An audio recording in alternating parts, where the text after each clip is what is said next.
കാരണം എന്നല്ലേ സ്വതവേ പറയാറുണ്ട്. ഈ ബുദ്ധി പലതരത്തിലാണ് എന്ന് പറയും. ബുദ്ധിക്ക് മേധ എന്ന് പേരുണ്ട്, സ്മൃതി എന്ന് പേരുണ്ട്, ബുദ്ധി എന്ന് പേരുണ്ട്, മതി എന്ന് പേരുണ്ട്.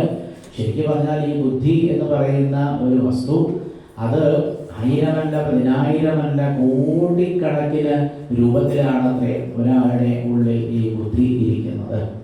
ആരാണ് ഈ ബുദ്ധിയെ മുഴുവനും നിയന്ത്രിക്കുന്നത്? അത് മറ്റാരുമല്ല, ഞങ്ങളുടെ കോഴിക്കോട്ട് ചാത്തമംഗലത്ത് അവിടെ ഈ നാട്ടുകാരായ നിങ്ങൾക്കെല്ലാവർക്കും ഇവിടെ പുണത്രയീശ്വരൻ ഉള്ളതുപോലെ ഞങ്ങൾക്ക് ചാത്തമംഗലത്ത് ഞങ്ങൾക്കുണ്ടൊരു ചാത്തമംഗലത്തപ്പൻ. അവിടെ എന്ത് രസമാണ് പോയിരിക്കാനല്ലേ. എല്ലാ അവതാര ദിവസങ്ങളിലും അഷ്ടമിരോഹിണിയാവുന്ന ദിവസങ്ങളിലുമൊക്കെ അവിടെ ഭഗവാന് പ്രത്യേകം അവതാര കഥകളൊക്കെ വായിക്കും. എപ്പോഴാണ് അവിടെ ഇരുന്ന് ചാത്തമംഗലത്തപ്പൻ്റെ അടുത്തിരുന്ന് വായിക്കുക എന്ന് പറയും. വലിയ തിരക്കൊന്നുമില്ലാത്ത ഒരു അമ്പലമാണ്. എത്രയോ കാലം പഴക്കമുള്ള ഒരു ക്ഷേത്രമാണ് ചാത്തമംഗലം ശ്രീകൃഷ്ണ ക്ഷേത്രം. അവിടെ സാക്ഷാൽ നാരായണത്വ ഭ്രാന്തനാണ് ഭഗവാനെ അവിടെ പ്രതിഷ്ഠിച്ചത്. നമ്മൾ ഭ്രാന്തൻ എന്നൊക്കെ പറയും. പക്ഷെ വാസ്തവത്തിൽ ആ മഹാത്മാവ് ഭ്രാന്തനൊന്നും ആയിരുന്നില്ല. കല്ലിനെ എടുത്തിട്ട് തന്നെ വലിയ മുതലിൻ്റെ മുകളിലേക്ക് ഉരുട്ടി കൊണ്ടുപോകും. അത് കഴിഞ്ഞ് കുന്നിൻ്റെ മുകളിൽ എത്തിക്കഴിഞ്ഞാൽ പിന്നെ വളരെ കഷ്ടപ്പെട്ടാണ് ആ കല്ല് അവിടെ എത്തുക അല്ലേ. കുന്നിൻ്റെ മുകളിൽ എത്തിക്കഴിഞ്ഞാൽ പിന്നെ ആ കല്ല് മുറുകെ പിടിക്കും, ഒന്ന് താഴത്തേക്ക് നോക്കും, എന്നിട്ട് ആ കല്ലൊന്നായിട്ട് താഴത്തേക്ക് ഉരുട്ടും. അപ്പോൾ ആ കല്ലൊന്നായിട്ട് താഴത്തേക്ക് ഉരുട്ട് പോണ സമയത്ത് പൊട്ടി ചിരിക്കും. ഈ കർമ്മം എത്രയോ തവണ ആവർത്തിക്കുന്ന ഒരാളെ കണ്ടാൽ പാവം നാട്ടുകാര്, അല്പബുദ്ധികളായ നാട്ടുകാര് ഭ്രാന്തനെന്ന് വിളിച്ചില്ലെങ്കിലല്ലേ അത്ഭുതമുള്ളൂല്ലേ. പക്ഷെ എന്തായിരുന്നു അദ്ദേഹത്തിൻ്റെ ഭാവം? എപ്പോഴും ബ്രഹ്മാനന്ദം ഗതോയഥ. ബ്രഹ്മാനന്ദം എന്താണെന്ന് ചോദിച്ചാൽ നമുക്ക് അറിയില്ല, കാരണം അതൊരു വസ്തുവല്ല. അപ്പോൾ ബ്രഹ്മാനന്ദം എന്താണെന്ന് ചോദിച്ചാൽ ഈ നാരായണത്വ ഭ്രാന്തൻ എപ്പോഴും ബ്രഹ്മാനന്ദം അനുഭവിച്ചുകൊണ്ട് അങ്ങനെ സഞ്ചരിക്കുമ്പോഴാണ് കോഴിക്കോട് ജില്ലയിൽ ഞങ്ങളൊക്കെ താമസിക്കുന്ന ചാത്തമംഗലത്തും വന്നു ആ മഹാത്മാവ്. അവിടെ വന്ന സമയത്ത് പ്രതിഷ്ഠിക്കാനുള്ള സമയമാണ്. എന്തൊരു ഭംഗിയാണ് അവിടുത്തെ ഭഗവാന്റെ വിഗ്രഹത്തിന് പറയും. നോക്കിയിരുന്നാൽ മതിയാവില്ല, കണ്ടാൽ മതിയാവില്ല. എത്ര നേരം നോക്കിയിരുന്നാലും ഭഗവാൻ നമ്മളെ നോക്കി ചിരിക്കുന്നുണ്ടോ എന്ന് തോന്നും. അപ്പോൾ അവിടെ പ്രതിഷ്ഠയുടെ സമയമായപ്പോഴാണ് അത്ര ഈ മഹാത്മാവിൻ്റെ വരവ്. നല്ലൊരു പ്രതിമ അവിടെ വെച്ചിട്ടുണ്ട്. അദ്ദേഹം കണ്ടപ്പോൾ പറഞ്ഞു, ഇത് പ്രതിഷ്ഠിക്കാൻ പറ്റില്ല, മാറ്റി വയ്ക്കൂ. ആൾക്കാരൊക്കെ അമ്പരന്നു. ആരപ്പം അങ്ങനെ പറയും? പ്രതിഷ്ഠിക്കാനുള്ള എല്ലാ തയ്യാറെടുപ്പും ആയപ്പോഴാണ് ഈ വിഗ്രഹം പ്രതിഷ്ഠിക്കാൻ പറ്റില്ല. അപ്പോൾ ആരോ ചോദിച്ചു, എന്താ അങ്ങനെ പറയാൻ കാരണം? അപ്പം പറഞ്ഞു, ഇത് ഗർഭമുണ്ട്. അതൊക്കെ പറയുക, ഗർഭോ ഉവ് തെളിയിക്കണം എന്നായി. അദ്ദേഹം അവിടെ ഇരുന്നു. എന്നിട്ട് ചെറിയൊരു ഉളിയെടുത്ത് ആ അതിമനോഹരമായിരിക്കുന്ന ആ വിഗ്രഹത്തിൻ്റെ ഒരു ഭാഗത്ത് ആ ഒളി വെച്ചു, കൈകൊണ്ട് അടിയടിച്ചു. ചെറിയൊരു കല്ല് തെറിച്ചു പോയി. ആൾക്കാരൊക്കെ അമ്പലന്ന് നോക്കി നിൽക്കുക. പ്രതിഷ്ഠിക്കാനുള്ള വിഗ്രഹത്തിൻ്റെ ചെറിയൊരു കല്ലം കൊണ്ട് മാറ്റിയപ്പോൾ അതിൻ്റെ ഉള്ളിൽ ചെറിയൊരു കുഴി. ആ കുഴിയിൽ ഇത്തിരി വെള്ളം. ആ വെള്ളത്തിൽ ഒരു തവളക്കുട്ടി. ഇതാ ഞാൻ പറഞ്ഞത്, ഗർഭമുണ്ട്. അയ്യോ, അത് ശരിയാട്ടോ. ഈ വിഗ്രഹത്തിൻ്റെ ഉള്ളിൽ ഇത്തിരി വെള്ളം, ആ വെള്ളത്തിൽ ഒരു തവളക്കുട്ടി. അതുകൊണ്ട് അദ്ദേഹം പറഞ്ഞു, ഈ വിഗ്രഹം പറ്റില്ല, അത് ഒഴിവാക്കാൻ പറഞ്ഞു. അങ്ങനെ ആ വിഗ്രഹം ഒഴിവാക്കി. എന്നിട്ടാണ് പിന്നീട് നല്ല ഒരു വിഗ്രഹമൊക്കെ കൊണ്ടുവന്ന് അവിടെ പ്രതിഷ്ഠിച്ചത്. എന്തെല്ലാം കഥകളാണ് ചാത്തമംഗലത്തുകാരായ ഞങ്ങൾക്ക് അവിടെയുള്ള ഭഗവാനെ പറ്റി പറയാനുള്ളതെന്ന് അറിയും. അപ്പം ഞങ്ങൾ ആ അമ്പലത്തിൽ ശ്രീകോവിലിൽ പൂജ നടക്കുന്ന സമയത്ത് ഞങ്ങളൊക്കെ പുറത്ത് വന്ന് ഹരേ നാരായണ ഹരേ നാരായണ ഹരേ നാരായണ ഹരേ നാരായണ ഹരേ നാരായണ ഹരേ നാരായണ ഹരേ നാരായണ ഹരേ നാരായണ അങ്ങനെ നാമം ജപിച്ചിരിക്കുമ്പോൾ അവിടെ അഷ്ടമിരോഹിണിയുടെ ദിവസം ബഹുരസമാണ്. കാരണം എന്താ? രാത്രി നിശീതേ തമവിഭൂതേ ജായമാനേ ജനാർദ്ദനേ. ശ്രീശുബ്രഹ്മർഷി ഭാഗവതത്തിൽ പറയുന്നു, എപ്പോഴായിരുന്നു ഭഗവാന്റെ ശ്രീകൃഷ്ണാവതാരം? അത് കൃത്യമായ മുഹൂർത്തം ഭാഗവതത്തിൽ ശ്രീശുബ്രഹ്മർഷി പറയുന്നുണ്ട്. സാധാരണ പറയും ജാതകം ഉണ്ടാക്കണം എന്ന് പറയുമല്ലേ. കം എന്ന് പറഞ്ഞാൽ ശരിക്കും സംസ്കൃതത്തിൽ ശിരസ് എന്നാണ് അർത്ഥം. ഇപ്പം ജാതകം എന്ന് പറഞ്ഞാൽ എന്താ? എപ്പോഴാണോ ഒരു ശിശുവിൻ്റെ ശിരസ് ഭൂമിയിലേക്ക് ആദ്യമായിട്ട് കാണുന്നത് ആ കൃത്യമായ മുഹൂർത്തത്തിലാണ് ശരിക്ക് ആ ജാതകം എന്ന് പറയാം. അപ്പോൾ ആ മുഹൂർത്തം കൃത്യമായിട്ട് ഏതൊക്കെയോ മഹാത്മാക്കൾ എഴുതി വെച്ചിട്ടുണ്ട്. ആരുടെ ജാതകം? സാക്ഷാൽ ശ്രീകൃഷ്ണ ഭഗവാൻ എപ്പോഴാണോ അവതരിച്ചത് ആ ദിവ്യമായ മുഹൂർത്തം വളരെ കൃത്യമായി ഗണിച്ചു വെച്ചിട്ടുണ്ട്. ഭാഗവതത്തിൽ പറയുന്നു, നിശീതേ തമ ഉത്ഭൂതേ. ഭഗവാൻ ആലോചിച്ചു, ഏറ്റവും നല്ല കൂരിരുട്ടുള്ള സമയത്ത് വേണം എൻ്റെ അവതാരം. നിശീതേ എന്ന് പറഞ്ഞാൽ എന്താ? രാത്രി. ലോകത്തിൽ എല്ലാവർക്കും കൂരിരുട്ടുള്ള സമയത്താണ് ഭഗവാൻ അവതരിക്കാൻ വേണ്ടി തീരുമാനിച്ചത്. ദേവന്മാർക്ക് രാത്രി, മനുഷ്യന്മാർക്ക് രാത്രി, പിതൃക്കൾക്ക് രാത്രി. അതെന്താ അങ്ങനെയൊക്കെ പറഞ്ഞത്? പിതൃക്കൾക്ക് രാത്രി എന്ന് പറഞ്ഞാൽ അത് ശരിക്കും കറുത്ത പക്ഷമാണ്. അപ്പോൾ ഭഗവാന്റെ അവതാരം ഉണ്ടാകുന്നത് കറുത്ത പക്ഷത്തിലാണ്. പിന്നെ ദേവന്മാർക്ക് രാത്രി എന്ന് പറയുന്നത് എപ്പോഴാണ്? അത് ദക്ഷിണായന കാലത്താണ്. അപ്പോൾ ദക്ഷിണായന കാലത്തായിരുന്നു ഭഗവാന്റെ അവതാരം. മനുഷ്യരുടെ രാത്രി പിന്നെ നമുക്ക് എല്ലാവർക്കും അറിയാം എപ്പോഴാണ് രാത്രി. അപ്പോൾ എല്ലാവർക്കും, ദേവന്മാർക്കും പിതൃക്കൾക്കും മനുഷ്യർക്കൊക്കെ രാത്രിയായിരിക്കുന്ന സമയം, രാത്രി 12 മണി സമയത്തായിരുന്നു അത്രേ ഭഗവാൻ അവതരിക്കാൻ വേണ്ടി ഒരു മുഹൂർത്തം ആദ്യമേ സങ്കല്പിച്ചു വെച്ചത്. അതെന്തിനാണ് ഭഗവാൻ അങ്ങനെ ഈ സമയം തന്നെ തിരഞ്ഞെടുത്തത്? ഗുരുവായൂരപ്പനെ പറ്റി ഭാഗവതം പറയും കാലമൂർത്തിയാണ്. കാലമൂർത്തി പറഞ്ഞാൽ എന്താ? കാലത്തെ പറ്റി ഇത്ര കൃത്യമായി ശാസ്ത്രീയമായി ഈ പ്രപഞ്ചത്തിൽ രണ്ടാമത് ഒരാൾക്കും അറിയില്ല. അത് ഈ ശ്രീകൃഷ്ണ ഭഗവാന് മാത്രമാണത്രേ കാലഗണന വളരെ വളരെ കൃത്യമായിട്ട് അറിയാം. കാലഗണന 2 തരത്തിലാണെന്ന് ശ്രീ ശിവബ്രഹ്മർഷി പറയുന്നുണ്ട്. ഒന്ന് സൂക്ഷ്മരൂപത്തിലുള്ള കാലമാണ്, പിന്നൊന്ന് സ്ഥൂല രൂപത്തിലുള്ള കാലമാണ്.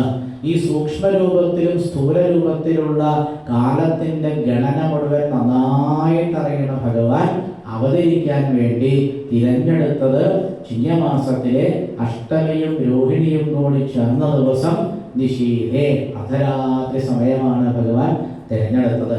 ഭഗവാന്റെ ആ അവതാരമായപ്പോഴേക്കും ശ്രീ ശിവബ്രഹ്മർഷി പറയുന്നു, പ്രകൃതിയിലൊക്കെ ഒരുപാട് മാറ്റങ്ങൾ ഉണ്ടായി. അഥ സർവഗുണോപേത കാല പരമശോഭന. ആദ്യം തന്നെ ഭഗവാന്റെ അവതാരത്തെ പറ്റി വർണ്ണിക്കുമ്പോൾ കാല പരമശോഭന, എന്തെല്ലാം കാര്യങ്ങൾ പറയാം അല്ലേ. പക്ഷേ വേദവ്യാസ മഹർഷി ഭാഗവതം എഴുതുമ്പോൾ കൃഷ്ണാവതാരം വർണ്ണിക്കുമ്പോൾ ആദ്യം തന്നെ പറയുന്നത് കാലസ്വരൂപിയായിരിക്കുന്ന ഭഗവാന്റെ കാലത്തെ പറ്റിയാണ്. കാലഹ സർവഗുണോപേത. ഇങ്ങനെയാണ് കൃഷ്ണാവതാരം ആരംഭിക്കുന്നത്. അപ്പം അഥ എന്ന് പറയുന്ന ശബ്ദമോ, അഥ എന്ന് പറയുന്ന ശബ്ദം ശരിക്കും പറഞ്ഞാൽ സംസ്കൃത ഭാഷ പഠിക്കുന്നവർക്കൊക്കെ അറിയാം, വിസർഗമില്ലാത്ത ഒരു ശബ്ദമാണ് അഥ. അഥ എഴുതി കഴിഞ്ഞിട്ട് 2 കുത്തിടാൻ പാടില്ല എന്നർത്ഥം. എന്നാലും ചില ആൾക്കാർ അറിയാണ്ട് 2 കുത്തൊക്കെ ഇടില്ലേ. അപ്പം അഥ എന്ന് പറയുന്ന ഈ ശബ്ദം എഴുതിയാൽ 2 കുത്തുകളാകുന്ന വിസർഗം ആവശ്യമില്ല. അപ്പോൾ വിസർഗമില്ലാത്തൊരു പദമാണ് അഥ. മാത്രമല്ല എല്ലാ തരത്തിലുള്ള മംഗളങ്ങളെയും സൂചിപ്പിക്കുന്ന ഒരു സംസ്കൃത പദമാണ് അഥ. അതുകൊണ്ട് എത്രയോ മഹാത്മാക്കൾ കാവ്യങ്ങളൊക്കെ എഴുതുമ്പോൾ അഥ എന്ന് പറയുന്ന ഒരു ശബ്ദം കൊണ്ടാണ് അവരുടെ കാവ്യങ്ങളൊക്കെ ആരംഭിച്ചത്. വേദവ്യാസ മഹർഷിയുടെ ആ ഭാഗവത രചനയുടെ സമയത്ത് അദ്ദേഹം അവിടെ അങ്ങനെ തൻ്റെ ആശ്രമത്തിൽ ഇരിക്കുകയാണ്. നല്ല അതിമനോഹരമായ ഒരു ഗുഹ. എത്രയോ കാലം അദ്ദേഹം ആ സരസ്വതി നദിയുടെ തീരത്തുള്ള ഗുഹയിൽ തപസ് ചെയ്തിട്ടാണ് ഈ ശ്രീമദ് ഭാഗവതം എഴുതുന്നത്. ആ ശ്രീമദ് ഭാഗവതത്തിൽ ശ്രീകൃഷ്ണാവതാരം ദശമസ്കന്ധത്തിലെ 3-ാമത്തെ അധ്യായത്തിലാണ് വർണ്ണിക്കുന്നത്. അപ്പം അതിൻ്റെ തൊട്ട് മുമ്പുള്ള അധ്യായത്തിൽ വേദവ്യാസ മഹർഷി എഴുതി എന്ത്? ഇത്യഭിഷ്ടോയം പുരുഷം യദ്രൂപമനിതയ്യഥ ബ്രഹ്മേശാനോ പുരോധായ ദേവാഹ പ്രതീകൃതിവം ഇത് ശ്രീമദ് ഭാഗവതേ മഹാപുരാണേ എന്നൊക്കെ പറഞ്ഞ് 2-ാമത്തെ അധ്യായം പൂർണ്ണമായിട്ടും എഴുതി കഴിഞ്ഞു. ഇനി വേണം എന്തെഴുതാൻ? അദ്ദേഹം പോയി അദ്ദേഹത്തിൻ്റെ മുന്നിൽ, നമ്മുടെ മുന്നിൽ ഭാഗവതം ഉണ്ട്. പക്ഷേ ഭാഗവത രചന നടത്തുന്ന വേദവ്യാസം മഹർഷിയുടെ മുന്നിൽ അടുത്ത ശ്ലോകം ഇല്ല. ഇപ്പം ആ ശ്ലോകം എവിടെയായിരിക്കണത്? അദ്ദേഹത്തിൻ്റെ ഉള്ളിലായിരിക്കണതല്ലേ. അപ്പം അദ്ദേഹം ആ ഗുഹയിൽ, ക്ഷമ്യാപ്രാസം എന്നാണ് അദ്ദേഹത്തിൻ്റെ ആശ്രമത്തിൻ്റെ പേര്, ആ ആശ്രമത്തിൽ ഇങ്ങനെ ഇരിക്കുകയാണ്. വാസ്തവത്തിൽ ആരാണ് ഈ വേദവ്യാസ മഹർഷി എന്നറിയാമോ? അങ്ങനെ ഒരു ചോദ്യം ചോദിച്ചാൽ ഭാഗവതത്തിൽ കൃത്യമായ ഉത്തരമുണ്ട്. സാക്ഷാൽ സത്യവതിയുടെയും പരാശരന്റെയും പുത്രനായി സാക്ഷാൽ ശ്രീകൃഷ്ണ ഭഗവാൻ തന്നെയാണ്. എന്താ പറഞ്ഞത്? ഞാൻ ഈ ചിലതൊക്കെ 2 തവണയും 3 തവണയൊക്കെ അങ്ങനെ പറയാറുണ്ട്. എന്തിനാണെന്നറിയോ? ചില ആൾക്കാർ ഇത് കേൾക്കുമ്പോൾ ഉറക്കം തൂങ്ങിയിരിക്കും, ചില അശ്രദ്ധമായിട്ടിരിക്കും. അപ്പം അവരൊന്നുകൂടി ശ്രദ്ധിക്കാൻ വേണ്ടിയിട്ടാണ് ആവർത്തിച്ച് പറയുന്നത്. പരാശരാൽ സത്യവത്യാം അംശാംശകലയാ വിഭു. പരാശരന്റെയും സത്യവതിയുടെയും പുത്രനായിട്ടാണ് ഭഗവാൻ സാക്ഷാൽ വേദവ്യാസ മഹർഷിയായിട്ട് അവതരിച്ചത്.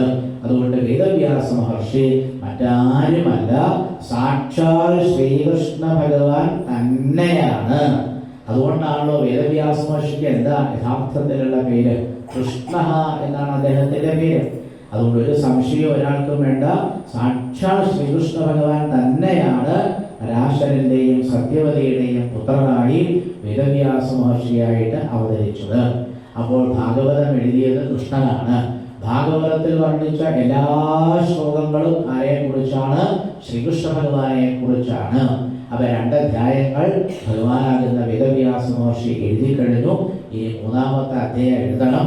അധികമൊന്നും അദ്ദേഹം ആലോചിച്ചില്ല. കൃഷ്ണാവതാരത്തിന് വേണ്ടി 3ാമത്തെ അധ്യായത്തിൽ ആദ്യമായിട്ട് അദ്ദേഹത്തിന്റെ ഹൃദയത്തിൽ സ്ഫുരിച്ചത് അധ എന്ന് പറയുന്ന മംഗളകരമായ ഒരു ശബ്ദം. ഓരോരോ അക്ഷരത്തിനും ഓരോരോ അർത്ഥമുണ്ട് എന്നാണ് അഗ്നിപുരാണം പറയുന്നത്. അഗ്നിപുരാണം നോക്കിയാൽ കാണാം, യ എന്ന അക്ഷരത്തിന് ഒരർത്ഥമുണ്ട്, ഗ എന്ന് പറയുന്ന അക്ഷരത്തിന് അർത്ഥമുണ്ട്. ഇങ്ങനെ എല്ലാ അക്ഷരങ്ങൾക്കും കൃത്യമായ അർത്ഥമുണ്ട്. ആ എന്ന് പറയുന്ന അക്ഷരത്തിന് വിഷ്ണു എന്നാണ് അർത്ഥം. അപ്പൊ അതുകൊണ്ട് അധ എന്ന് പറയുന്ന മംഗളകരമായ ശബ്ദം കൊണ്ട് തന്നെ ശ്രീകൃഷ്ണാവതാരം വർണ്ണിക്കാൻ അദ്ദേഹം തുടങ്ങി. കാലം പരമമായ ശോഭനമായിരുന്നു. ജന്മർഷം ബ്രഹ്മാവ്, ശിവൻ മുതലായ എത്രയോ ദേവന്മാര് ദേവകിയുടെ ഗർഭത്തിലിരിക്കുന്ന ഭഗവാനെ സ്തുതിച്ചു. അവരെത്രയോ കാര്യങ്ങൾ ആ ശ്രീകൃഷ്ണ ഭഗവാനെ പറ്റി പറഞ്ഞിട്ടുണ്ട്. അപ്പൊ ബ്രഹ്മാവ് വിചാരിച്ചു, എനിക്ക് ഈ അവതാരത്തിലൊന്ന് പങ്കെടുക്കണ്ടേ? എങ്ങനെ പങ്കെടുക്കും? യരിഹി ഏവ അജന ജന്മർഷം. എന്താണ് അർത്ഥം? ബ്രഹ്മാവിന്റെ നക്ഷത്രമാണത്രേ രോഹിണി. അപ്പൊ ബ്രഹ്മാവ് വിചാരിച്ചു, രോഹിണിയിൽ കൂടെ എനിക്ക് കൃഷ്ണാവതാരത്തിൽ പങ്കെടുക്കാം. അപ്പൊ മഹാദേവനോട് ചോദിച്ചു, അങ്ങനെയാ കൃഷ്ണാവതാരത്തിൽ പങ്കെടുക്കുന്നത്? മഹാദേവൻ ചതുരാനനായ ബ്രഹ്മാവനോട് പറഞ്ഞു, അങ്ങേതായാലും രോഹിണിയിൽ കൂടെ പ്രവേശിക്കുകയാണെങ്കിൽ എനിക്ക് അഷ്ടമി വലിയ ഇഷ്ടമാണ്. ഈ വൈക്കത്തൊക്കെ പോയവർക്കറിയാം, വൈക്കത്തപ്പന് അഷ്ടമി വലിയ വിശേഷമാണ്. അപ്പൊ ശ്രീ മഹാദേവൻ പറഞ്ഞു, കൃഷ്ണാവതാരത്തിൽ ഞാൻ അഷ്ടമിയിൽ കൂടെ പ്രവേശിക്കാം. അങ്ങനെയാണത്രേ ഭഗവാൻ അഷ്ടമിയും രോഹിണിയും കൂടി ചേർന്ന ദിവസം അവതരിക്കാൻ വേണ്ടി തീരുമാനിച്ചു. ആകാശത്തിൽ നിന്ന് ശാന്തർക്ഷഗ്രഹതാരകം, നക്ഷത്രങ്ങളും ഗ്രഹങ്ങളും താരകങ്ങളും ഒക്കെ ഏറ്റവും ശാന്തമായിട്ടിരിക്കുന്ന സമയം. ദിശ പ്രസേതുഹു, എല്ലാ ദിക്കുകളും പ്രസന്നങ്ങളായി. നിർമ്മലോടുഗണോദയം, ആകാശത്തിൽ ഉടു എന്ന് പറഞ്ഞാൽ ചന്ദ്രൻ എന്നാണ് അർത്ഥം. നക്ഷത്രങ്ങൾ എന്നാണ് അർത്ഥം. അവിടെ എത്രയോ നക്ഷത്രങ്ങളുടെ അധിപനായിരിക്കുന്ന ചന്ദ്രൻ, എല്ലാവരും അവിടെ ഏറ്റവും നിർമ്മലമായി ആകാശത്തിൽ നിൽക്കുന്നു. മഹീമംഗള ഭൂയിഷ്ട വിലഗ്രാമവ്രജാകയ, ഭൂമിദേവിക്ക് എന്തൊരു സന്തോഷം! മംഗളങ്ങൾ മുഴുവനും ഭൂമിയിൽ നിറഞ്ഞിരിക്കുന്നു. എല്ലാ മൃഗങ്ങളിലും, എല്ലാ ഖനികളിലും, എല്ലാ ഗ്രാമങ്ങളിലും, എല്ലാ പുരങ്ങളിലും, എല്ലായിടത്തും ശ്രീകൃഷ്ണാവതാര സമയത്ത് ശ്രീശോബ്രഹ്മർഷി പരീക്ഷത്തിനോട് പറഞ്ഞു, എല്ലായിടത്തും സർവസമ്പൽ സമൃദ്ധിയായിരുന്നു. പ്രസന്ന സലിലാഹ നദ്യ, എല്ലാ നദികളിലും ഇഷ്ടംപോലെ വെള്ളമൊഴുകി. ജലരുഹശ്രിയ, ജലരുഹം എന്ന് പറഞ്ഞാൽ എന്താ? താമരപ്പൂക്കളാണ്. സ്വതവേ താമരപ്പൂക്കൾ രാത്രി വിരിയുക പതിവില്ല.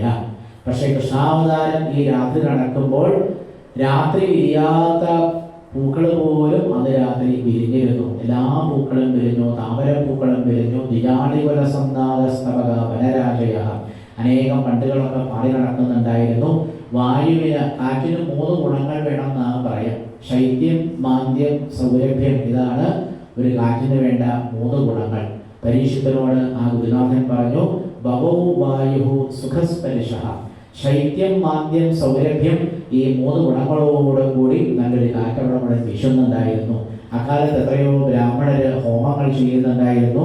അല്ലയോ പരീക്ഷിത്തെ, ആ ഹോമം ചെയ്യുന്ന ബ്രാഹ്മണരോ ഒക്കെ കത്തുന്ന അഗ്നിയിലേക്ക് നോക്കിയപ്പോൾ അവർക്ക് വിസ്മയം തോന്നി. എന്താ കാരണം? ഈ അഗ്നി ഇങ്ങനെ പ്രദക്ഷിണജ്വാലയോടുകൂടി കത്തുന്നത് എത്രയോ ബ്രാഹ്മണർക്ക് അക്കാലത്ത് കാണാൻ സാധിച്ചു. അതൊരു ശുഭലക്ഷണമായിട്ട് അവർക്ക് മനസ്സിലായി. പിന്നെ മനാംസ്യാസൻ പ്രസന്നാനി സാധൂനാം അസുരദ്രുഹ, എല്ലാ സജ്ജനങ്ങളുടെയും മനസ്സ് പ്രസന്നമായി. അപ്പോഴേക്കും ആകാശത്തിൽ നിന്ന് നീതു ദുന്ദുഭയോ ദിവി, ആകാശത്തിൽ എത്രയെത്രയോ ദേവന്മാര് ദുന്ദുഭി മുതലായിരിക്കുന്ന വാദ്യങ്ങൾ മുടക്കാൻ തുടങ്ങി. കിന്നരന്മാര്, ഗന്ധർവന്മാർ ഇവരൊക്കെ ആകാശത്തിൽ വന്ന് എത്രയോ എത്രയോ പാട്ടുകൾ പാടി. സിദ്ധന്മാര്, ചാരണന്മാര് ഇവരൊക്കെ ഭഗവാനെ സ്തുതിക്കാൻ തുടങ്ങി. വിദ്യാധര സ്ത്രീകൾ വിശേഷമായ വസ്ത്രങ്ങളൊക്കെ ധരിച്ച് ആ കൃഷ്ണാവതാര സമയത്ത് ആകാശത്തിൽ വന്ന് അതിമനോഹരമായിട്ട് നൃത്തം വെച്ചു. അപ്സര സ്ത്രീകൾ പിന്നാലെ വന്നപ്പോൾ അവർ ചോദിച്ചു, ഞങ്ങൾക്കും നൃത്തം വെക്കണ്ടേ? അപ്പൊ അവര് പറഞ്ഞു, നമുക്കൊരു കാര്യം ചെയ്യാം, ഒരു വിദ്യാധര സ്ത്രീ, ഒരു അപ്സര സ്ത്രീ, ഒരു വിദ്യാധര സ്ത്രീ, ഒരു അപ്സര സ്ത്രീ, അങ്ങനെ നിന്നാലോ? അങ്ങനെ നിൽക്കാം. അങ്ങനെ എല്ലാ വിദ്യാധര സ്ത്രീകളും അപ്സര സ്ത്രീകളും കൂടി ഇടകലർന്ന് നിന്ന് എല്ലാവരും നൃത്തം വെച്ചു. മുനിമാരെല്ലാവരും എത്രയോ എത്രയോ മന്ത്രങ്ങളെ കൊണ്ട് ഭഗവാനെ ആരാധിച്ചു.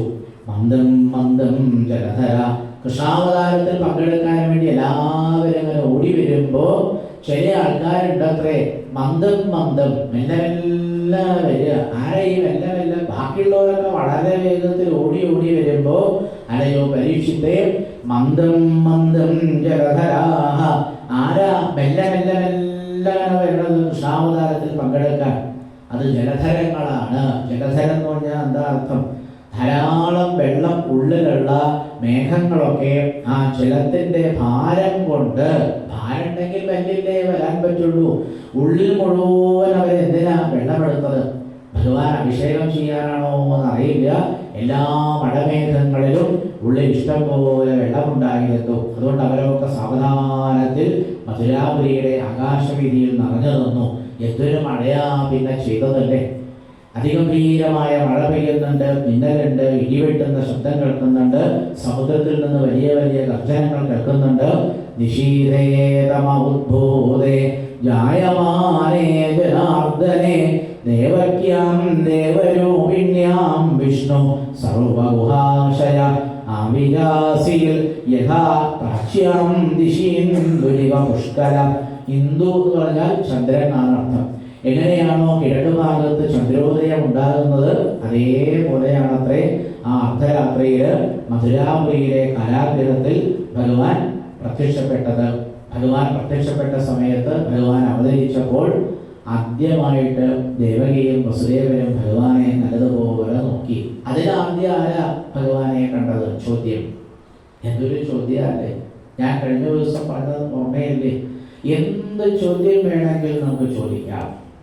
ഭഗവാനെ പറ്റിയോ, ഭാഗവതത്തെ പറ്റിയോ, വേദങ്ങളെ പറ്റിയോ, ഉപനിഷത്തിനെ പറ്റിയോ, നമ്മുടെ ജീവിതത്തെ പറ്റിയോ ഈ ലോകത്തിൽ ആർക്കും ഏത് ചോദ്യവും ചോദിക്കാം.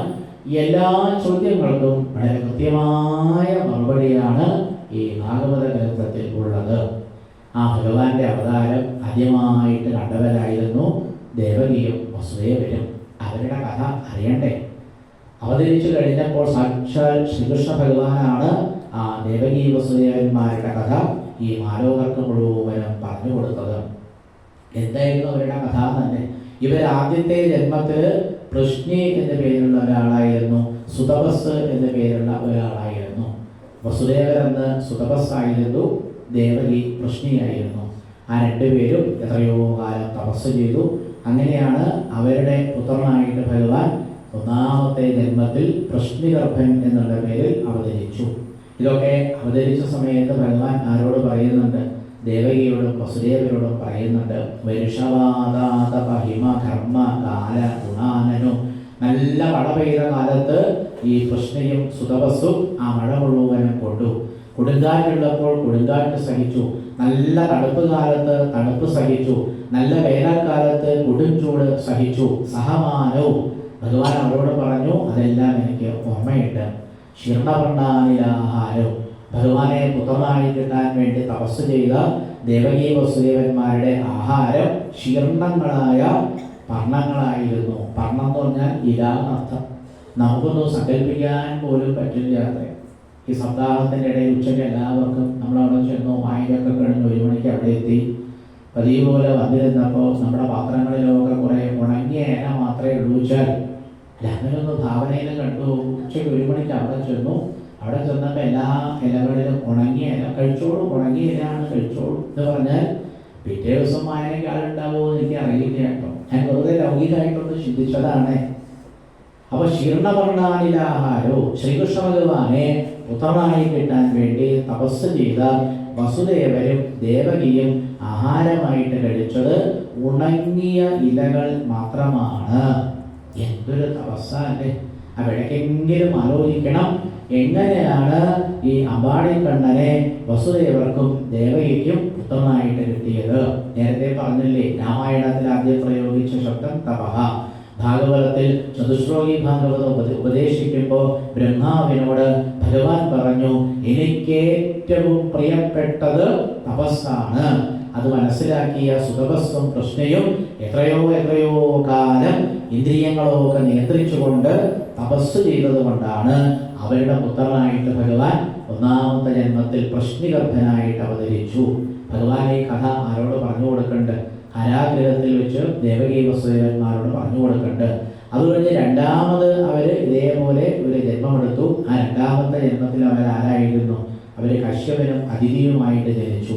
ആ കശ്യപനും അതിഥിയും എത്രയോ കാലം ഇതുപോലെ തപസ് ചെയ്തു.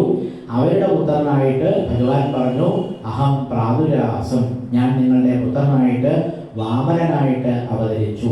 ആ വാമനാവതാരത്തിന് ഒരു പ്രത്യേകതയുണ്ട് എന്ന് ഭഗവാൻ പറയുന്നു. എന്താണ്? വരദരാട്ട് എന്ന് ഭഗവാൻ ഒരു പേരുണ്ട്. ശ്രദ്ധിച്ചോളൂ. ഇതൊന്നും നമ്മൾ ഭാഗവതത്തിൽ ശ്രദ്ധിക്കാതെ പോകുന്ന ഭാഗങ്ങളാണ്. ഭഗവാന് ഒരു പേരുണ്ട്. എന്ത്? വരദരാട്ട്. സഹസ്രനാമം മുഴുവൻ നമ്മൾ ചികഞ്ഞ് പരിശോധിച്ചു നോക്കിയാലും അതിൽ വരദരാട്ട് എന്നുള്ള ഒരു പേര് കാണുകയില്ല. നാരായണീയം മുഴുവൻ നമ്മളങ്ങനെ ചികഞ്ഞ് പരിശോധിച്ചാലും അതിലും ഭഗവാന് അങ്ങനെ ഒരു പേരില്ല. അവതരിച്ച ഉടനെ ഭഗവാൻ പറഞ്ഞു, എനിക്ക് അപൂർവങ്ങളിൽ അപൂർവമായ ഒരു പേരുണ്ട്. അമ്മയും അച്ഛനും അത് മനസ്സിലാക്കുക. പ്രാദുരാസം വരദരാട്ട്. വരദരാട്ട് പറഞ്ഞാൽ എന്താ അർത്ഥം? ഏതെങ്കിലും ഒരു ഭക്തന് ഇനി കലിയുഗം വരുന്ന സമയത്ത് എന്തെങ്കിലും ചെറുതോ വലുതോ ആയ ആഗ്രഹമുണ്ടെങ്കിൽ അകാമ സർവകാമോ വാ മോക്ഷകാമ ഉദാരധീഹി തീവ്രേണ ഭക്തിയോഗേന യജേത പുരുഷം പരം. കലിയുഗം ഘോരമാണ് എന്നാണ് ഭഗവാൻ പറയുന്നത്. എത്രയോ ഘോരമാണ് കലിയുഗം. ഇനിയും നമ്മൾ എത്രയോ ഭയങ്കരമായ അനുഭവങ്ങളിൽ കൂടെ ലോകത്തിലുള്ള ജനങ്ങളൊക്കെ കടന്നു പോകാനിരിക്കുന്ന ഒരു കാലമാണ് ഈ കലിയുഗം. എവിടെ നോക്കിയാലും അത് ഘോരമായിരിക്കും. ആ ഘോരമായ കലിയുഗത്തിൽ മനുഷ്യർക്ക് എവിടെയും അമ്മേ ആശ്രയമുണ്ടാവുകയില്ല.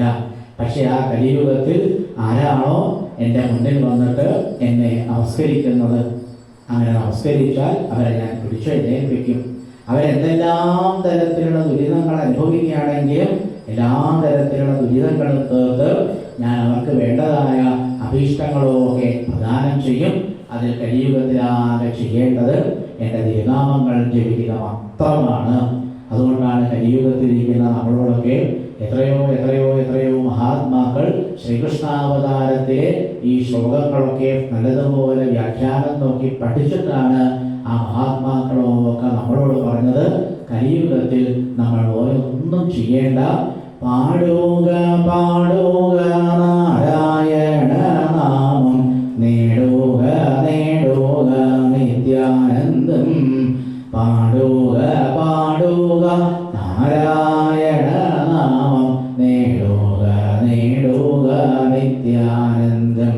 അതുകൊണ്ട് കലിയുഗത്തിലുള്ളവരൊക്കെ ഭഗവാൻ പറഞ്ഞു, ഞാൻ വരദരായിട്ടായിട്ട് ഇരിക്കുന്നതാണ്. അവരെൻ്റെ മുന്നിൽ വന്ന് എന്നെ നമസ്കരിച്ച് എൻ്റെ തിരുനാമങ്ങൾ ആരാണോ ജപിക്കുന്നത് അവർക്ക് എല്ലാ തരത്തിലുള്ള അനുഗ്രഹങ്ങളും ഞാൻ കൊടുക്കുന്നതാണ്. പിന്നെ ഇവരാണ് വീണ്ടും ഇപ്പം ആരായിട്ട് അവതരിച്ചത്? അവരിതാ വീണ്ടും 3ാമത്തെ ജന്മത്തിൽ ആ കശ്യപനും അതിഥിയും അവരുടെ 3ാമത്തെ ജന്മത്തിലാണ് വസുദേവരും ദേവകിയുമായിട്ട് അവതരിച്ചത്. എന്നിട്ട് ഈ ജന്മത്തിലും അവരെന്ത് ചെയ്തു? എത്രയോ കാലം തപസ് ചെയ്തു. അങ്ങനെ ഇരിക്കുകയായിരുന്നു രണ്ടുപേരുടെയും വിവാഹം നടന്നത്. ശിശുബ്രഹ്മേശ്വരന്റെ വിവാഹമൊക്കെ വർണ്ണിക്കുന്നുണ്ട്. സ്വതവേ നമുക്കൊക്കെ ഇപ്പം വിവാഹം എന്ന് പറഞ്ഞാൽ എന്തെല്ലാം നല്ല നല്ല നല്ല ചിത്രങ്ങളാണ് ഇന്നത്തെ കാലത്തൊക്കെ നമ്മളുടെ. ഇന്നത്തെ കാലത്ത് വിവാഹം എന്ന് വെറുതെ ഒന്ന് മനസ്സിൽ കണ്ടു നോക്കൂ. എന്തെല്ലാം ചിത്രങ്ങളാണ് നമ്മൾ വിവാഹത്തിൽ എടുത്തു വെക്കുക അല്ലേ. ശ്രീമദ് ഭാഗവതം വായിക്കുമ്പോൾ ഇടയ്ക്ക് ഞാനിങ്ങനെ വെറുതെ എൻ്റെ അല്പബുദ്ധി കൊണ്ട് ആലോചിക്കും, ഈ ദേവകീ വസുദേവന്മാരുടെ വിവാഹം ഇന്നത്തെ കാലത്താണ് നടക്കുന്നത് എന്ന് വിചാരിക്കുക. എല്ലാവരും 4 ഭാഗത്തുനിന്നും എത്രയെത്ര ചിത്രങ്ങളായിരിക്കും എടുക്കുക അല്ലേ. പക്ഷെ ആ ചിത്രങ്ങൾ എടുത്താൽ ശിശുബ്രഹ്മർഷി പറയുന്നു ആ ചിത്രങ്ങൾ എന്തായിരിക്കും. ആദ്യമായിട്ട് നമ്മൾ കാണുന്നത് തേര് കാണുന്നുണ്ട്. മധുരാപുരിയിൽ എത്രയോ വിശാലമായിരിക്കുന്ന രാജവീഥി, ആ രാജവീതിയിൽ ഒരു തേര്, ആ തേര് കമനീയമായിട്ട് അലങ്കരിച്ചിട്ടുണ്ട്.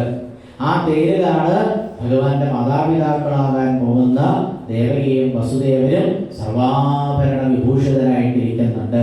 നേരെ മുന്നിൽ തേര് തെളിക്കുന്നത് ആരാ? സാക്ഷാൽ കംസൻ. ഭോജരാജാവായ കംസനാണ് ആ കുതിരകളുടെ കടിഞ്ഞാണമൊക്കെ പിടിച്ച് വലത്തെ കയ്യിൽ വടിയൊക്കെ പിടിച്ച് തേരിൽ നിന്ന് തെളിക്കുകയാണ്. എനിക്ക് നിങ്ങളുടെ തേര് തെളിക്കാൻ വലിയ ഇഷ്ടമാണ് എന്ന് പറഞ്ഞപ്പോൾ ദേവകിക്കും വലിയ സന്തോഷമായി, വസുദേവർക്കും സന്തോഷമായി. ഈ കഥയും പരീക്ഷിത് മഹാരാജാവിന് ശിശുബ്രഹ്മർഷി ഭാഗവതത്തിൽ പാടിക്കൊടുക്കുന്നുണ്ട്. അങ്ങനെ രാജാവെ ആ തേരിൽ നിന്ന് തെളിച്ചവർ മുന്നോട്ട് പോകുമ്പോൾ ദേവകി ഒന്നിങ്ങനെ ചെരിഞ്ഞ് ആരെ നോക്കി? തൻ്റെ പ്രിയതമനെ നോക്കി. ആകെ നാണം കൊണ്ടിരിക്കുക. വസുദേവനും ഒന്നിങ്ങനെ ദേവകിയെ നോക്കി. എന്തൊരു ഭാഗ്യ നമ്മുടെ ജീവിതത്തിലല്ലേ. ദേവകി വിചാരിച്ച് എൻ്റെ സഹോദരൻ തന്നെയാണ് എന്നെ തേരിൽ കൊണ്ടുപോകുന്നത്. ധാരാളം പേര് ആ വിവാഹ ഘോഷയാത്രയിൽ പങ്കെടുത്തിരുന്നു. പെട്ടെന്നാണ് ആകാശത്തിൽ നിന്ന് ഒരു ശബ്ദം കേട്ടു. ആ ശബ്ദം കേട്ട സമയത്ത് കംസൻ നേരെ ശ്രദ്ധിച്ചു കേട്ടു. എന്താണ്? ഭഗവാൻ ആകാശവാണിയായിട്ടാണ് അത്രേ പറഞ്ഞത്. അല്ലയോ കംസ, നീ ആരുടെ തേനാണോ തെളിക്കുന്നത്? ഈ ദേവകിയുടെ 8ാമത്തെ പുത്രൻ നിന്റെ ഹതാവായിരിക്കും, നിന്നെ കൊല്ലുന്നവനായിരിക്കും എന്നുള്ള ഒരു വാക്ക് കേട്ടതോടുകൂടി പെട്ടെന്ന് കംസന്റെ മട്ട് മാറി, ഭാവമൊക്കെ മാറിയിട്ട് ആ കംസൻ നേരെ ദേവകിയുടെ മുന്നിലേക്കാണ് ചാടി വീണത്. പെട്ടെന്നാണ് ഇതെല്ലാം സംഭവിച്ചത്. ആ ദേവകിയുടെ മുടി നല്ലതുപോലെ അലങ്കരിച്ചു വെച്ചിരുന്നു. ധാരാളം കുമാരകൾ ഉണ്ടായിരുന്നു. ദുഷ്ടനായ കംസൻ ആ ദേവകിയുടെ മുടി ഒന്നായിട്ട് പിടിച്ചു വലിച്ച് വലത്തെ കയ്യിൽ ഇപ്പോൾ കംസന് വാളാണ്. ആ വാളെടുത്ത് ദേവകിയുടെ കഴുത്തിലേക്ക് ആഞ്ഞു വെട്ടി.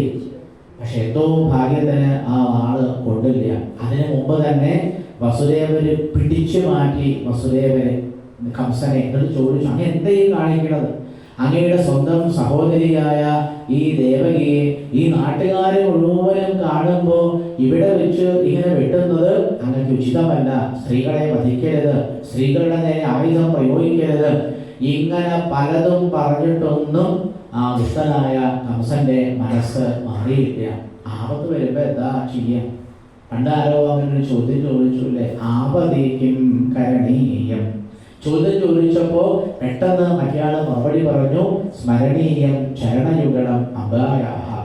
എന്താപത്ത് വന്നാലും സാക്ഷാൽ ഭഗവതിയെ നല്ലതുപോലെ വിചാരിക്കണം. വസുദേവര് നല്ല ശ്രീദേവി ഭക്തനായിരുന്നു. അതുകൊണ്ട് വസുദേവർ ആ സമയത്ത് സർവമംഗളമംഗല്യേ ശിവേ സർവാർത്ഥസാധികേ ശരണ്യേ ത്രയംബകേ ഗൗരി നാരായണി നമോസ്തുതേ. അമ്മേ, എന്താ ചെയ്യേണ്ടതെന്ന് എനിക്കറിയില്ല.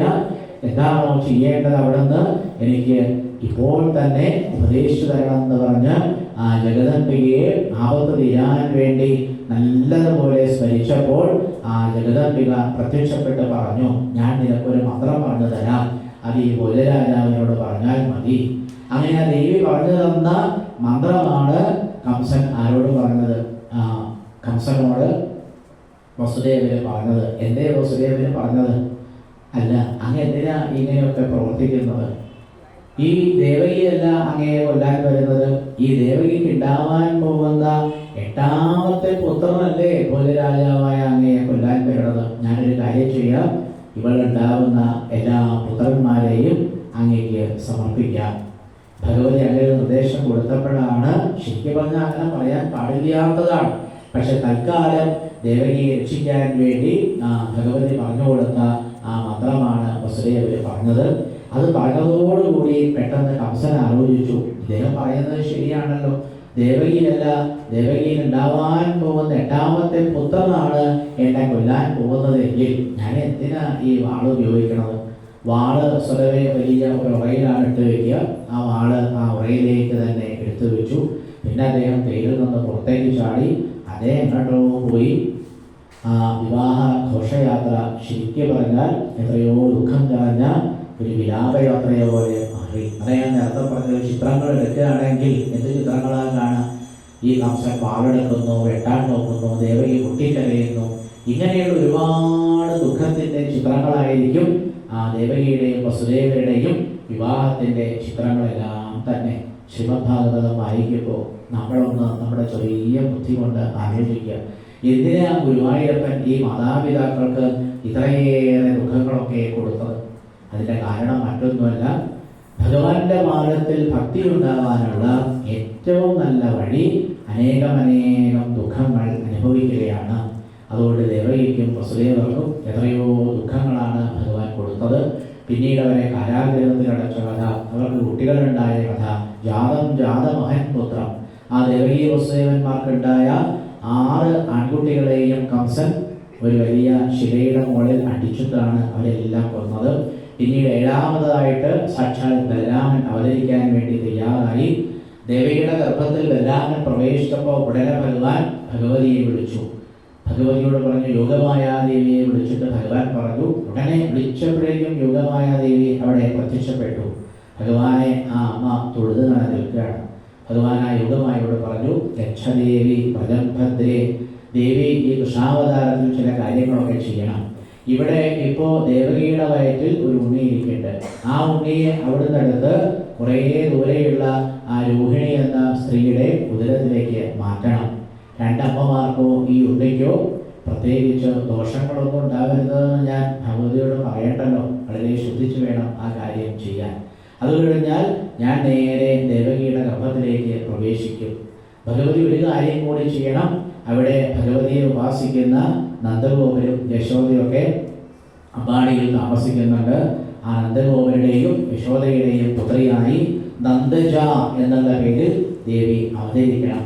ഇങ്ങനെ ഒരുപാട് നിർദ്ദേശങ്ങൾ കൊടുത്തു. എന്നിട്ട് ഭഗവാൻ പറഞ്ഞു, അങ്ങനെ ദേവി ഭൂമിയിൽ വന്ന് യശോദയുടെ പുത്രിയായിട്ട് അവതരിച്ചാൽ അർച്ചിഷ്യന്റെ മനുഷ്യാസ്വം സർവകാമ വരേശ്വരി ധൂപോപഹാര ബലിഭികി സർവകാമ വരപ്രദ.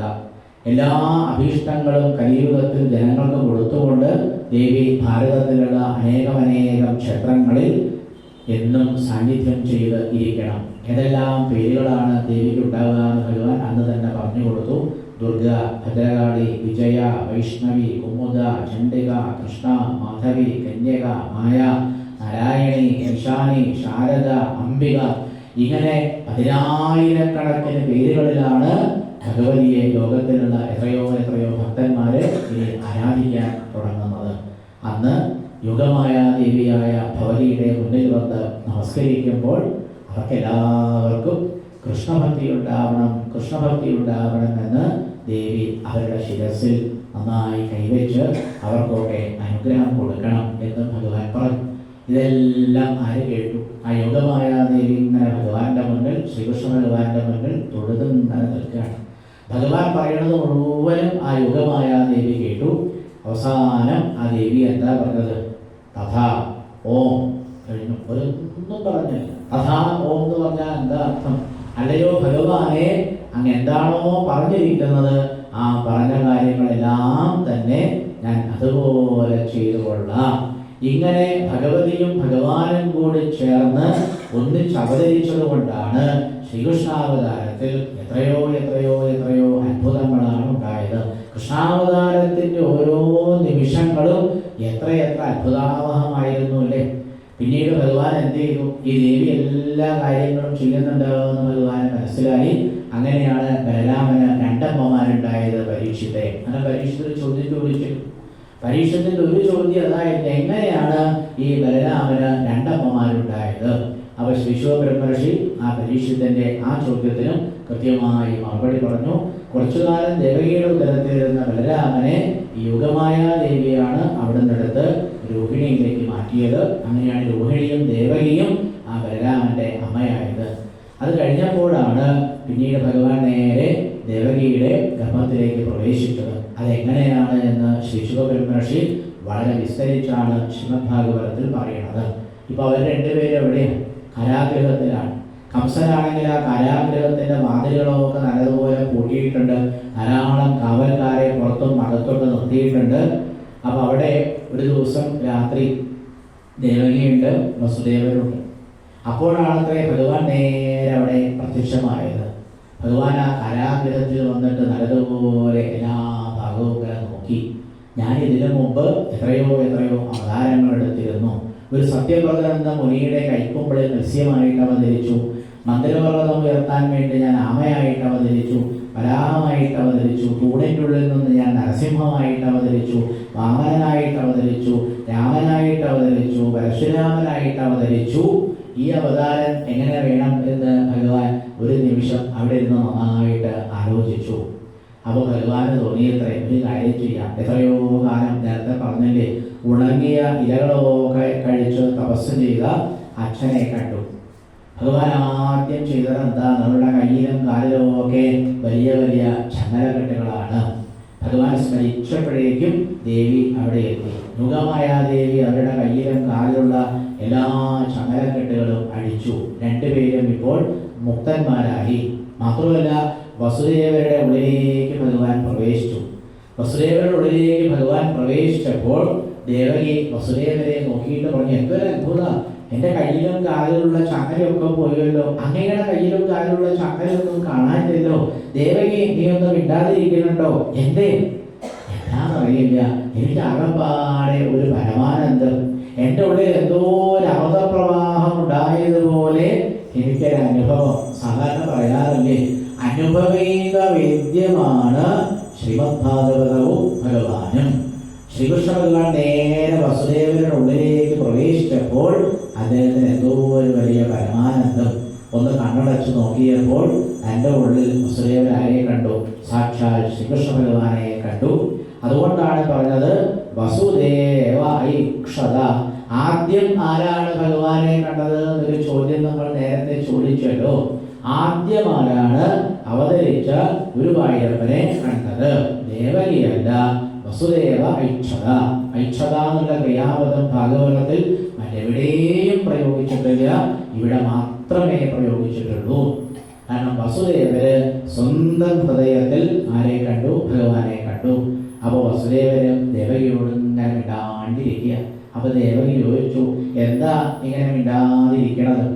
ഇതിന് നേരം കഴിഞ്ഞപ്പോൾ വസുദേവര് പറഞ്ഞു, എൻ്റെ ഹൃദയത്തിൽ ഞാൻ സാക്ഷാൽ ഭഗവാനെ കാണുന്നുണ്ട്.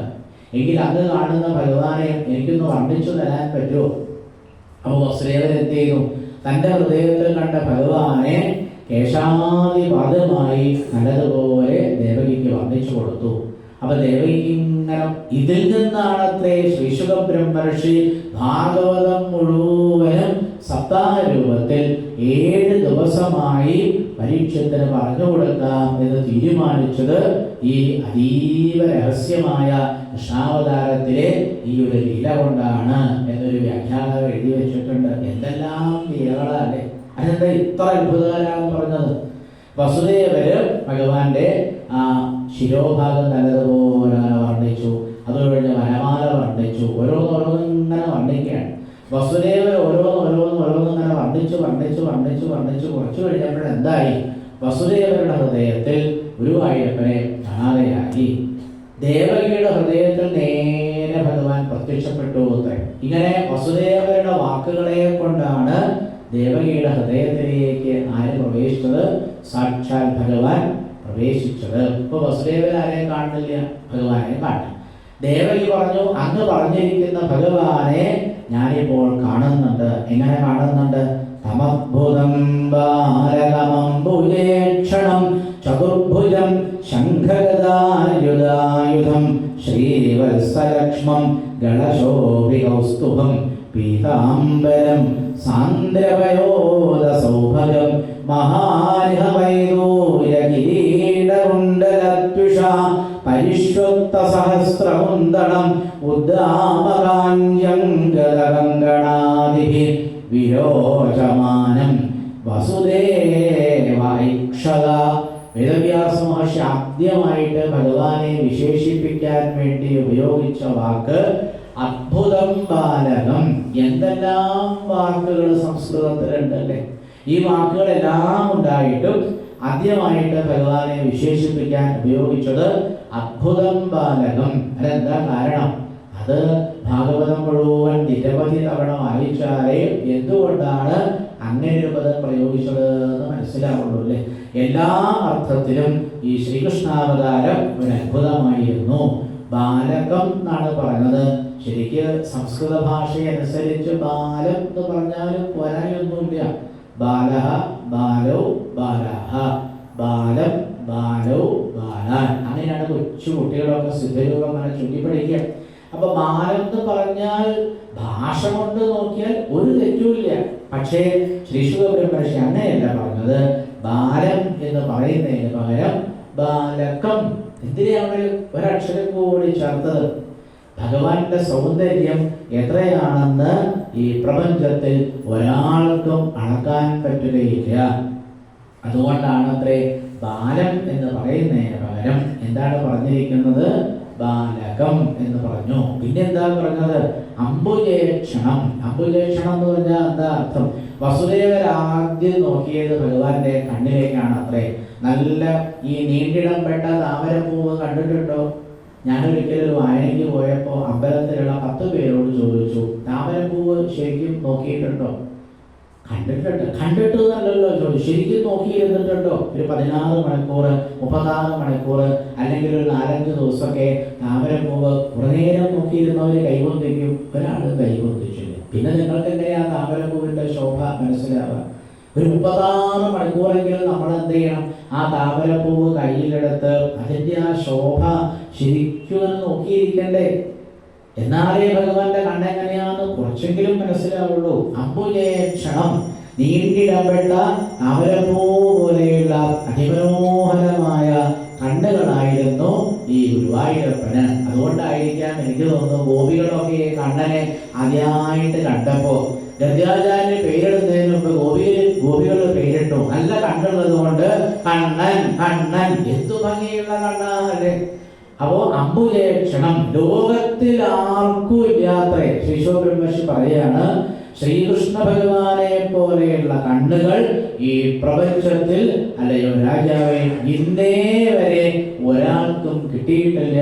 അത്ര ഭംഗിയുള്ള കണ്ണുകളിലേക്ക് വസുദേവരും ദേവകിയും നോക്കി. പിന്നെ ചതുർഭുജം, 4 കൈകളുണ്ടായിരുന്നു.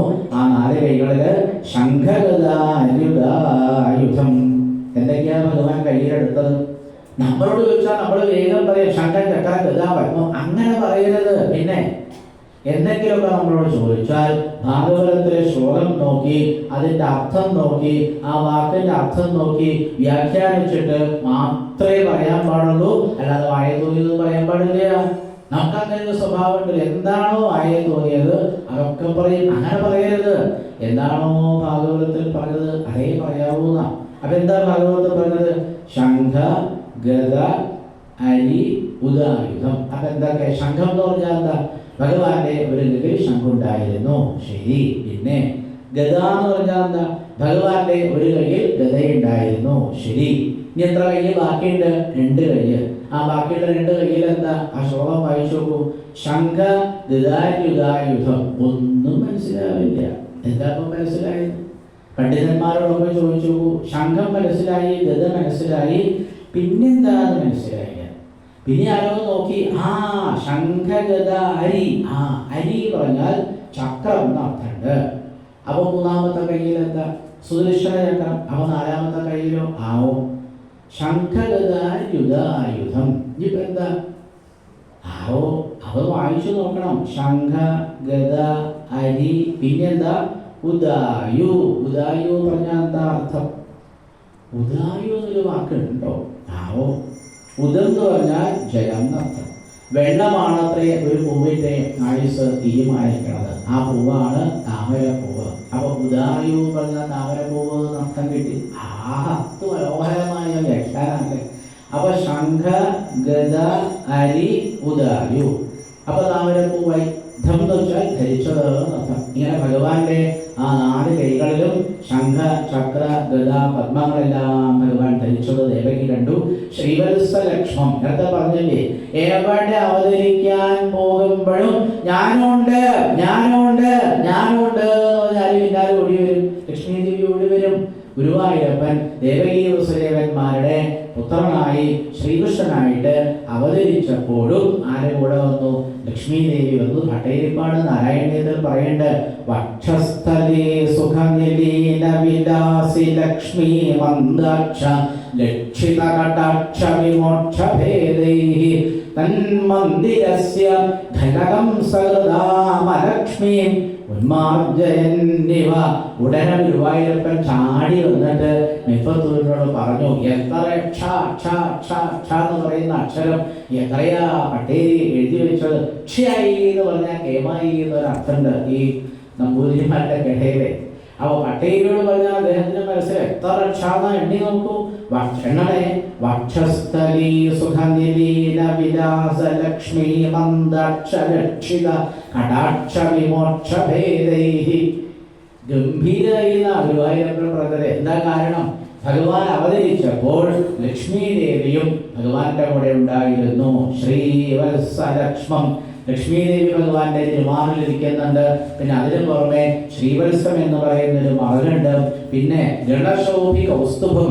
വസുദേവനെ നോക്കിയപ്പോൾ ഭഗവാന്റെ കഴുത്തിൽ നല്ല കൗസ്തുഭരത്നം കണ്ടു. പിന്നെ പീതാംബരം നല്ല മഞ്ഞപ്പട്ട് കൊടുത്തിട്ടുണ്ട്. നീലമേഘത്തിന്റെ നിറമായിരുന്നു ഭഗവാന്. മഹാലിഹ വൈദൂര കിരീട കുണ്ടലത്യുഷ. നല്ല കിരീടം ചാർത്തിയിട്ടുണ്ട്. ആ കിരീടത്തിൽ ധാരാളം രത്നങ്ങൾ പതിപ്പിച്ചിട്ടുണ്ട്. പിന്നെ പരിശുദ്ധ സഹസ്രമുന്തളം. ഭഗവാന്റെ തിരുമുടിയിലേക്ക് നോക്കിയപ്പോൾ എത്രയാണ് ഭഗവാന്റെ തിരുമുടി. അത് ആ കിരീടത്തിന്റെ വശങ്ങളിൽ കൂടെയൊക്കെ പുറത്തേക്ക് ഇങ്ങനെ വന്ന് വന്ന് ഭഗവാന്റെ നെറ്റിയിലേക്കും കഴുത്തിലേക്കും ഒക്കെ വീണ് കിടക്കുന്ന തിരുമുടി കണ്ടു. ഉദാമകാഞ്ചി, അരയിലുള്ള കാഞ്ചി കണ്ടു. അങ്കണങ്ങൾ കണ്ടു, അങ്കണങ്ങൾ കണ്ടു. ഇങ്ങനെ സർവാഭരണ വിഭൂഷിതനായി പ്രത്യക്ഷപ്പെട്ട ആ ഭഗവാനെ വസുദേവര് നല്ലതുപോലെ കണ്ടു. അപ്പൊ നമ്മളൊരു ചോദ്യം ചോദിക്കണം, നമ്മളോ? അതൊരു ചോദ്യചിഹ്നാണ്, അതവിടെ ഇരിക്കട്ടെ. എന്താ ചോദ്യം? വസുദേവനും ദേവകിയും അവതരിച്ച ശ്രീകൃഷ്ണ ഭഗവാനെ കാരാഗൃഹത്തിൽ വെച്ച് നല്ലതുപോലെ കണ്ടു. അടുത്ത ചോദ്യം എന്താ? നമ്മളോ? എന്നിട്ട് ഒരു ചോദ്യചിഹ്നം അവിടെ ഇരിക്കട്ടെ. എന്താ അങ്ങനെ നിർത്തിയത്? എന്തേതങ്ങനെ നിർത്തി? അറിയിരിക്കട്ടെ എന്ന്. ആര് കണ്ടു? വസുദേവര് കണ്ടു, ദേവകി കണ്ടു. അപ്പൊ നമ്മളൊരു ചോദ്യം ചോദിക്കണം. എന്ത്?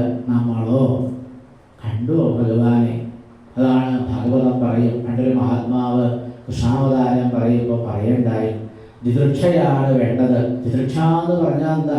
ഭഗവാനെ കാണണം കാണണം കാണണം കാണണം എന്നുള്ള തീവ്രമായ അഭിനിവേശത്തിലാണ് സംസ്കൃതത്തിൽ ദിദൃക്ഷ എന്ന് പറയാം. എത്രയോ കഥകൾ നമ്മൾ ഈ കഴിഞ്ഞ ദിവസമൊക്കെ ഇരുന്ന് കേട്ടു. ഇപ്പോഴും നമ്മൾ ചില കഥകളൊക്കെ കേട്ടു. ഈ കഥകളൊക്കെ കേട്ട് ഇനി നമ്മൾ പ്രസാദം വാങ്ങി. ഇന്നലെ ഞാൻ പറഞ്ഞില്ലേ, പ്രസാദങ്ങൾ തുടങ്ങിയാൽ, വിതരണം തുടങ്ങിയാൽ 2 മിനിറ്റ് കൊണ്ട് നിങ്ങളെല്ലാവരും നിങ്ങളുടെ വീട് എവിടെയാച്ചാൽ അവിടെ എത്തിയിട്ടുണ്ടാവും. പൊയ്ക്കോളും, ഒരു വിരോധമൊന്നുമില്ല. പക്ഷേ അവിടെ എത്തിക്കഴിഞ്ഞ് രാത്രി കടന്നുറങ്ങുന്നതിന് മുമ്പ് ഇതിന് നേരം നമ്മൾ എന്ത് ചെയ്യണം? കാലൊന്നും കെടുക, നല്ലൊരു തോർത്ത് കൊണ്ടുകൊണ്ട് അവനവൻ്റെ 2 കാലം നന്നായിട്ട് തുടയ്ക്കുക. ആഹാരം കഴിയുന്നതും കുറച്ച് കഴിക്കുക. എന്നിട്ട് എന്ത് ചെയ്യുക?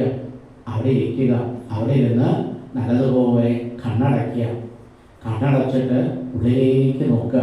നമ്മുടെ സ്വന്തം ഹൃദയത്തിലേക്ക് നോക്കിയാൽ നമ്മുടെ ഹൃദയത്തിൽ നമുക്ക് ആ ഭഗവാനെ നല്ലതുപോലെ കാണാൻ സാധിക്കണം. ഈ മന്ത്രം കുറേ തവണ ചൊല്ലുക. തമഭുതം ബാലകമംബുജേക്ഷണം ചതുർഭുജം ശംഖഗദായുധായുധം ശ്രീവത്സലക്ഷ്മം ഗളശോഭികൗസ്തുഭം പീതാംബരം സാന്ദ്രമയോദസൗഭഗം മഹാരിഹവൈദൂര്യകിരീടകുണ്ടലത്യുഷ പരിശ്വക്തസഹസ്രകുന്തളം ഉദ്ദാമകാഞ്ജംഗദകങ്കണാദിഭിः വിരോചമാനം വസുദേവായിക്ഷത. ഇന്ന് രാത്രി തന്നെ ഒന്ന് പരിശ്രമിച്ചു നോക്കൂ. എല്ലാവരും ഒന്ന് പരിശ്രമിച്ചു നോക്കുക. കണ്ണടയ്ക്കുക. സ്വന്തം ഹൃദയത്തിൽ ആ അവതാരകൃഷ്ണനെ കാണാൻ പറ്റുന്നുണ്ടോ എന്ന് നോക്കും. നല്ലതുപോലെ പരിശ്രമിച്ച് ഭഗവാനെ നല്ലതുപോലെ ധ്യാനിച്ച് ഭഗവാന്റെ തിരുനാമങ്ങൾ ജപിച്ചുകൊണ്ട് ഇന്ന് രാത്രി കഴിയട്ടെ. നാളെ രാവിലെ വീണ്ടും വരിക. രാവിലെ കൃത്യം 6 മണിക്ക് ആ ഭഗവാന്റെ ആയിരക്കണക്കിന് തിരുനാമങ്ങൾ ജപിച്ചുകൊണ്ട് വേണം നമുക്ക് പാരായണം തുടങ്ങാൻ. ആ ഭഗവാൻ അവതരിച്ചു എന്ന് മാത്രമല്ല, എത്രയോ ദിവ്യമായ ലീലകളാണ് ഭഗവാൻ പിന്നീട് ആടിയത്. ആ ദിവ്യമായ ലീലകളൊക്കെ കേൾക്കാൻ ഏറ്റവും ശുദ്ധമായ, ഏറ്റവും നിർമ്മലമായ ഒരു ഹൃദയവുമായിട്ട് വേണം നാളെ രാവിലെ ഈ ഭാഗവത ശ്രവണത്തിന് വേണ്ടി ഇവിടേക്ക് വരാൻ. ഇനിയുള്ള രംഗങ്ങളൊക്കെ മാറുകയാണ്. നമ്മൾ എത്രത്തോളമാണോ നമ്മളുടെ ഹൃദയം പരിശുദ്ധമാക്കുന്നത്, അത്രത്തോളമാണ് നമുക്ക് അനേക ലീലകളായി